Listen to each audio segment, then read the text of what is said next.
first met Chad, actually, at our first school, Central Baptist. It was a private school. His mom was a school teacher, and my godmother was a school teacher, so we kind of grew up together as well. I have this vision in my head, this picture of him flipping over vendor machines outside his parents' house. Very mischievous, very outgoing still, but still kind of shy at the same time. Chad was always musically inclined. His father was in a band. His mom married another musician. His stepdad was a musician. I think it's just in his blood.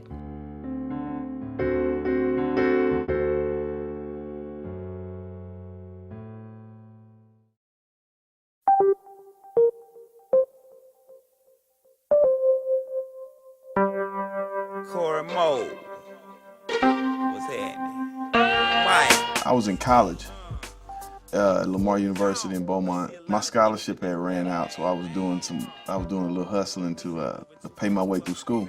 My name was getting big in the streets, and he heard about me, and he basically sent a guy named Red called Joe over. Hey, Mike Mo, you Mike Mo, man, I heard about you, boy. Your name getting big in these streets. You better calm all that down out there in Beaumont, bro. These boys want to jack you, do something to you, whatever. But he heard about me through me being in the streets. He ended up meeting my older brother. My older brother ended up buying his Cadillac from him, and then they was just best friends ever since. I think it was a Fleetwood Gold with the chariot lights, yeah. Fleetwood with chariot lights. I sold that bitch to that boy Mo, that's why we come down at night. I think growing up in Port Arthur, Texas, back when Pimp and I were young, was pretty bad. We had our issues in the streets with West Side and East Side, and you know, people always say like when you're poor and you ain't got shit, you don't really know how poor you are if everybody else around you is poor. But even within being in that element, I understood that he was destined for something great. You know, I was just like, you know what? I know I'm all right with this music shit. He real good with this music shit. I'm gonna hold my nigga down and see how far we can get. And I said, I give it a year, and if shit don't happen in a year, then we could say we tried, you know? I graduated at the end of May of '91, and saying I'm gonna give it a year. We signed on the 1st of May in '92. So 4 weeks away from like, fuck this, it was like, we got a record deal and a career and a real commitment now. And everything changed from there.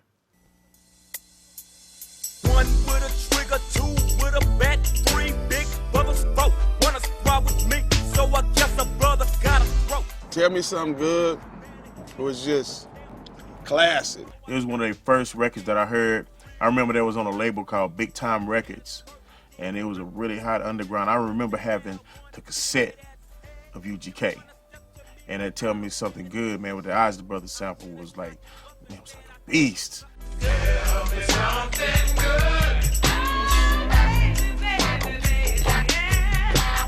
Tell me something good.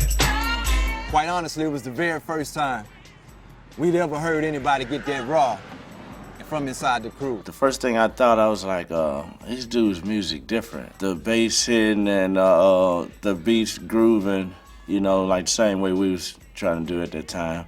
But they had live pimping music on the top of it. He was a producer first, and he would tell you himself, I'm not that cold of a rapper, dog, but you know, I don't know. Everybody just liked the way I say shit. Unbelievable to work with. It was like, you know, how you work with somebody for so long and they get dull, you kind of get used to them. Never with Pimp. I just remember him being so genuine, man. Like from the very moment I talked to him and started, it was like he respected us so much, but not just on no, ooh, y'all got a single out. Ooh, it's more like, oh man, you getting these people to listen. I'm hearing how these people in labels are respecting you. How are you guys doing that? I think they might not respect my mom as much because it's my mom. Hey mom, put my mom on the phone. You know what I'm saying? Put his mom on the phone. And just how dead serious he was about like, we gotta take what we're doing to the next level.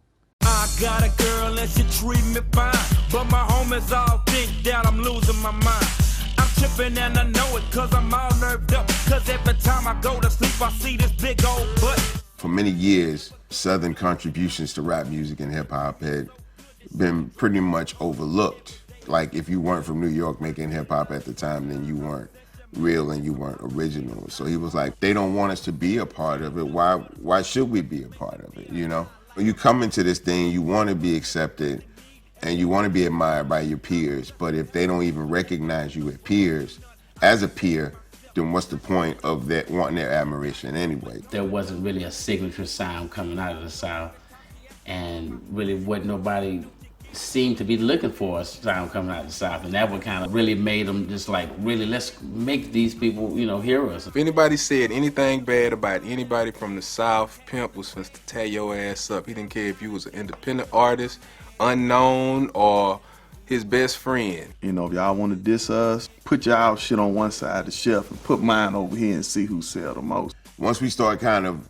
wanting to move and operate outside of the system, was kind of at the same time when the system starting to acknowledge and recognize and be like, yo, these dudes are doing something different. And I think we should start kind of acknowledging that. And it always seems to me that as soon as you say, fuck somebody is when they start changing their opinion about you, you know? When Pimp C got fed up and said he don't do hip hop, he do country rap tunes, that's all I needed to hear. Let's go. It's straight South, uncut, no compromising, no trying to fit in with nothing else. It was smooth, but it was still hard and it really didn't play. It was Cadillac music, country rap tunes. That's what it is.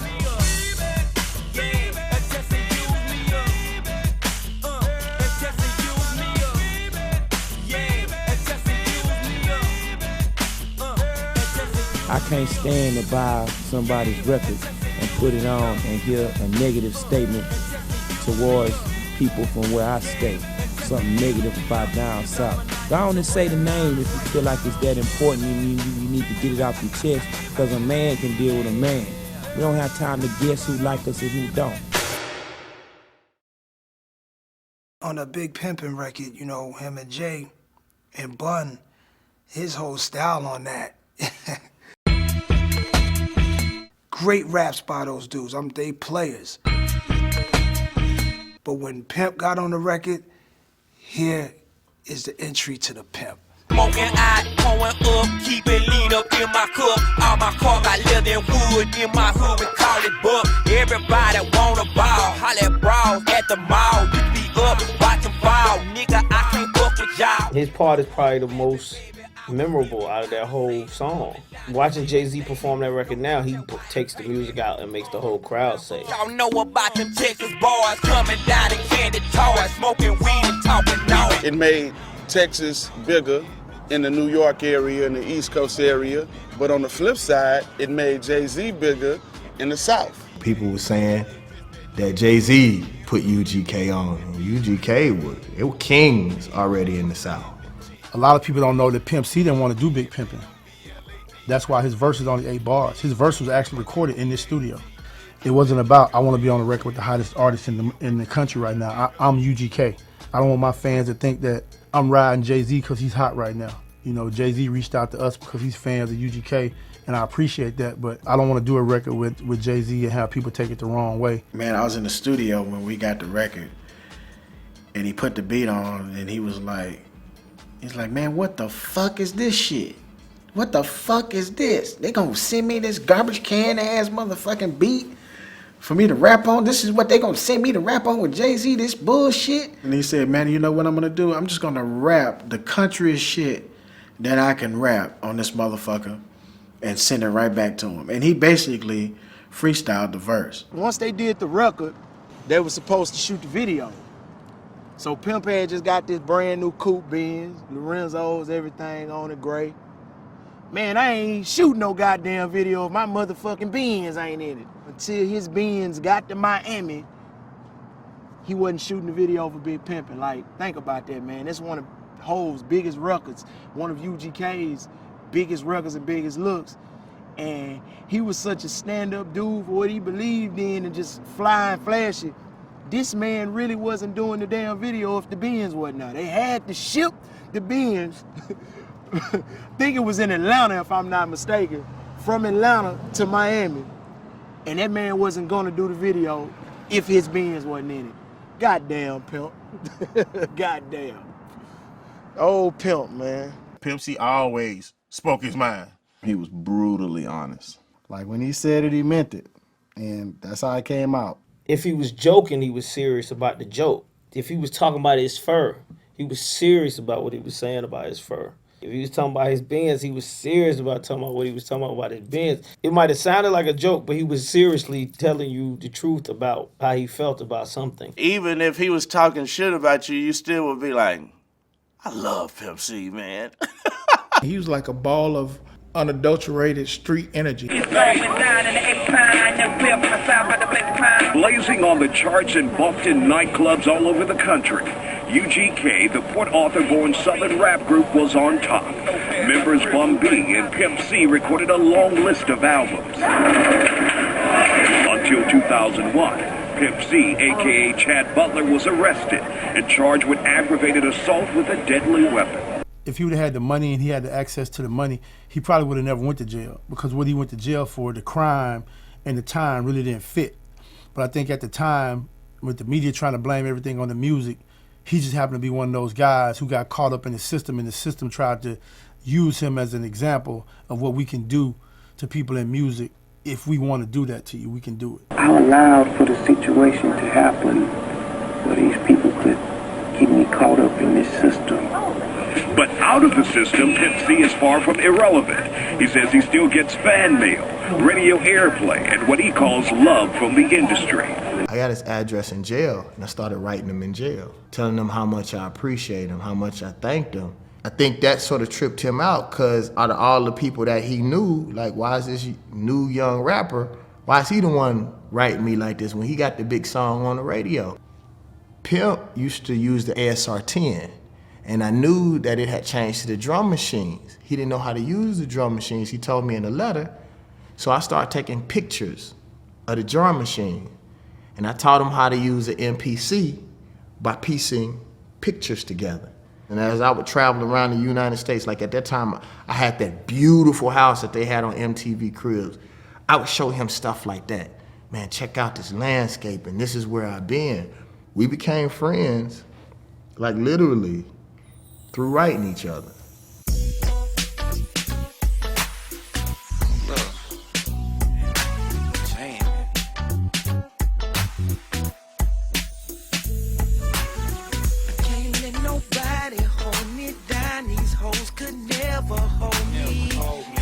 When Pimp got out, I saw a different Pimp. It was more focused. He came out super clear and focused. Like, he went detox, he came out super clear and focused. Hip hop in Houston was all over the place. Everybody was beefing. Pimp didn't like that. We was already having a hard time being from Houston, dealing with East Coast, West Coast. We didn't need any other issues at that point.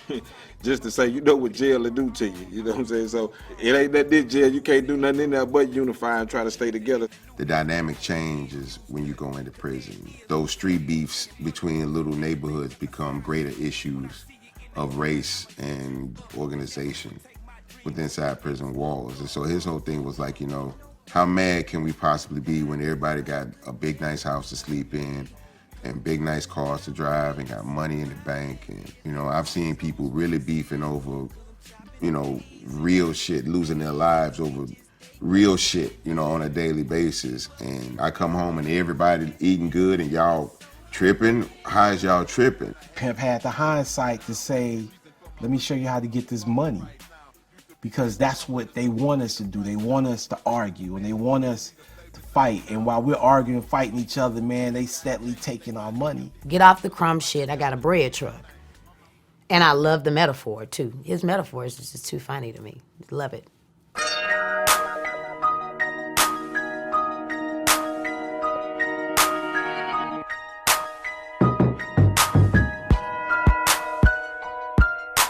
Another Mike Diesel production.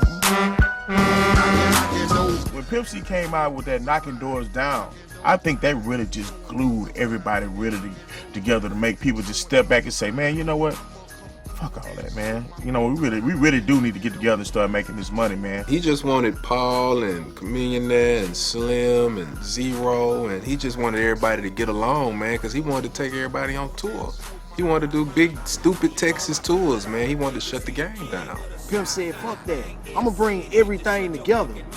You know what I'm saying? He gonna stop all the BS and get us back to the money. Don't know how much paper we can see. Slim Thug and Zero, y'all still bullshit. Need to sit down, take a tour. It's too much money to be get. Paul Wall and that Cooper still ain't talking. Money speak, all that bullshit keep walking. He called us all out, and he saw there was a problem. And he, first of all, he didn't just put a song out and without any of us knowing this is how he felt. He had a conversation with me about what's going on with me and Chameleon. He had a conversation with Chameleon. And any one of us to continue our beefing would would only just show our weaknesses and how stupid we really were. One thing I liked about Pimp is he didn't wait. Man, you need to come sit down. Man, you need to come sit down. Y'all too, sit down. He made it happen. He put the whole South on his back. And he felt like he was gonna represent the South to the fullest. He gonna put it in their face with the Bentleys, the jewelry. He really was going to take that pimping thing to a different metaphor, and not the pimping of the women. We're talking about the pimping of the rap game. He was gonna pimp it all the way out, Southern style. We gotta bring everybody together. Everybody came together for this picture, so you know, the next step, we're gonna all come together and do a whole album together, man. We're gonna take the tour, hey man, the South, man, you know what I'm saying, already, man, you know, Young Pimp. I'm like Jesse Jackson down here, you know what I'm talking about, it's really going down. Peace.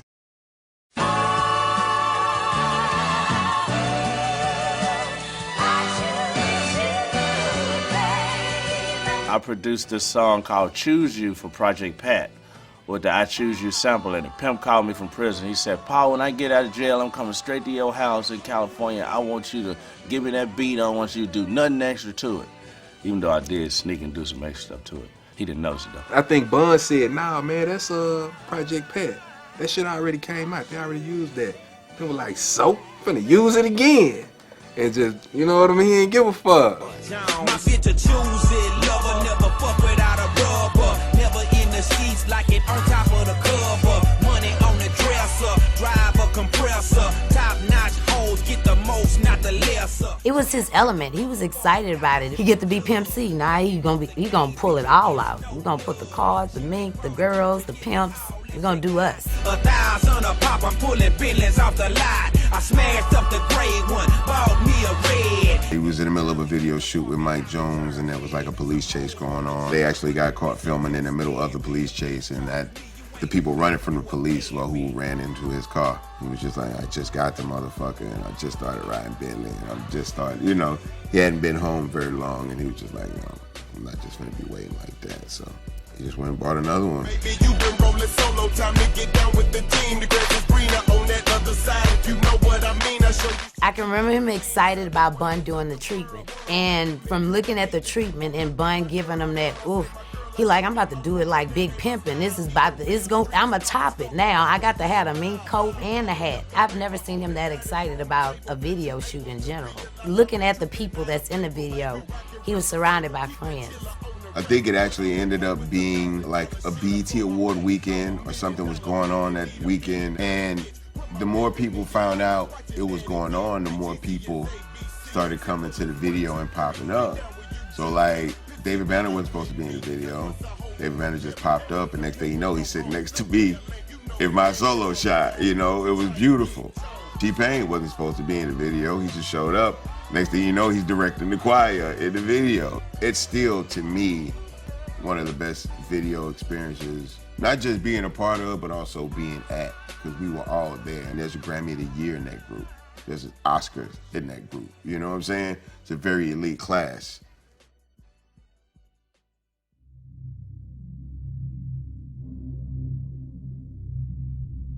I just flew back from Los Angeles, and when I went home to our high-riser, because I didn't go back to Port Arthur yet, I was waiting with his cousin. Ed was supposed to pick him up from the airport. So I woke up and I'm like, hey, I didn't hear from Chad, or I got a voicemail, which we don't check voicemails, so I didn't check it. I called the hotel and I said, hey, I just left from there. And did my husband check out? And she said no. And I said, well, when did he last, order food? And it was probably about 3, 4. And I said, okay, well, I'm going to need someone to go check on him because he's about to be late for his parole. His parole. That's something he doesn't miss. We had the same manager at the time, and they called me and they was like, the hotel just called me. I'm finna rush down there. They said, we need you to come down here. It's a situation in Pimp's room. And I was like, what they said the situation was? And he was like, they said they couldn't tell me over the phone. They just need to come down here and ask for security when I get here. Rick Martin called, and he couldn't tell me. He was like, man, have you spoke to Pimp? I was like, no, I haven't spoke to Pimp. And I was like, dude, man, just go to the hotel, bro. I'm on my way there, bro. I'm on my way there. I've been talking to the hotel. I said, man, what's wrong? I can't. I said, damn. So I got off the phone with him. He still didn't say nothing. I didn't really know. Then I'm getting these other calls. My phone just started blowing up. It said Pimp C was just found dead in his hotel room in California. I thought it was a dream, man. I'm like, nah, that shit didn't happen. That didn't happen. I was hoping when I fell asleep and woke back up that it was a dream, but it wasn't. Got the official reports, cried like everybody else cried. If I'm not mistaken, the whole city cried that day. Fool, one day you hear,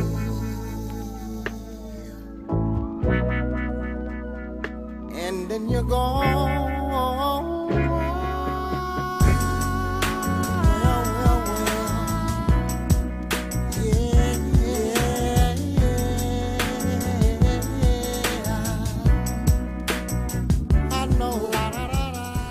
I'm pretty sure at some point everybody had a question in their mind about him passing. Sometimes people say that he had a drug overdose, and then somebody said there was blood all over the room. I mean, shit, man. If somebody have a drug overdose, there's not blood all over the room. Yeah, we heard the rumors. Everybody heard it. I heard him. Everybody, and I don't dwell on it. He is resting in peace, and we miss him. A lot of people don't want our people to be educated. A lot of people want to keep us ignorant and keep us scared. A lot of people don't want the truth about the music industry.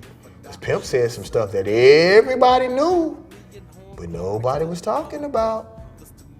Pac was talking about a whole lot of stuff that people knew, but everybody was scared to talk about. Biggie started talking about those black helicopters again. So none of us really knows the truth. Once you reach the level that UGK did, and you choose to speak about the things that you speak about, when you people the culture, crazy stuff start happening. So for me, nobody that I knew was there. And so I'm just gonna continue to know Pimp how I know him and he not here. That's all that really mattered to me. This world we living in, man, it ain't nothing but drama. Everyone wanna harm ya. In New York, niggas getting shot for bombers. Now they got your life in the palm of their hand like California. Niggas with those hydroponics.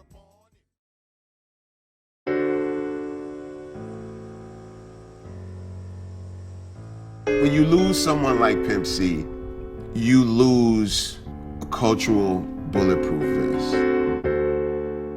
You lose somebody that was actually willing to stand up and take the bullet for the culture.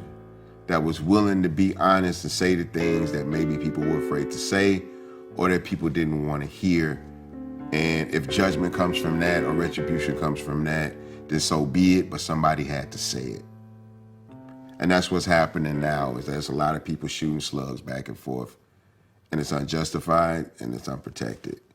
So you have a lot of people tearing people down. Everybody's tearing each other down. Everybody wants their opinions to be heard, and the loudest voice wins. So it doesn't even matter what the argument's about or if you're justified. It's just about if the loudest voice wins. And nobody was louder than Pimp, and thank God when he was loud, he was speaking the truth, and that's what we're missing, man. We're missing that cultural bulletproof vest. Somebody has to step up and take the bullet for this culture, and nobody's willing to do it.